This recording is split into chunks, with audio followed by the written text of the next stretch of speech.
জানাজার নামাজ যদি 2টা থেকে 2টা 30 হয়, তুমি 2টা 30 পর্যন্ত দাঁড়িয়ে থাকো। তুমি তো সেই মজমায় দাঁড়িয়েছো যেখান থেকে তোমার বাবার বিদায় হয়েছে, যেখান থেকে তোমার মার বিদায় হয়েছে, যেখান থেকে তোমার বিদায় হবে, যেখান থেকে আমার বিদায় হবে।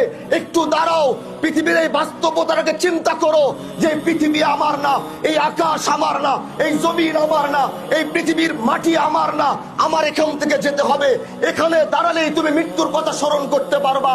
5টা মিনিট বেশি দাঁড়াও, পৃথিবী থেকে চলে যাওয়ার বাস্তবতা বুকের ভিতরে ধারণ করে তারপরে বাড়িতে যাও। আল্লাহ জানো আজ আমার চাচা যেখানে চলে গেছেন, আমি তার জন্য দোয়া করি। আজ তার সন্তানরা দাঁড়িয়ে রয়েছে। আমি শরীয়তুল্লাহর বংশ বলে নয়, এখানে সবচেয়ে বড় আলেমও যদি দোয়া করে, আরেকদিকে তার সন্তান যদি হাত উঠিয়ে বলে, এ আহকামুল হাকিমিন আল্লাহ, তুমি আমার বাবাকে মাফ করো, আমরা সবাই মিলে দোয়া করব। তার সন্তান একা দোয়া করবে। সরকারে কায়নাতের হাদিস, সন্তানের জন্য যদি, বাবার জন্য যদি সন্তান হাত উঠায়, আল্লাহ পাক সে হাত কোনোদিন ফেরত দেয় না। স্বামীর জন্য যদি স্ত্রী হাত উঠায়, আল্লাহ পাক সে হাত কোনোদিন ফেরত দেয় না। এজন্য আমি আমার ভাইদেরকে বলবো, আমরা তো দোয়া করবই, কিন্তু তার পাশে পাশে যখনই নামাজে বসবেন, সালাম ফিরিয়ে সর্বপ্রথম নিজের বাবার জন্য দোয়া করবেন।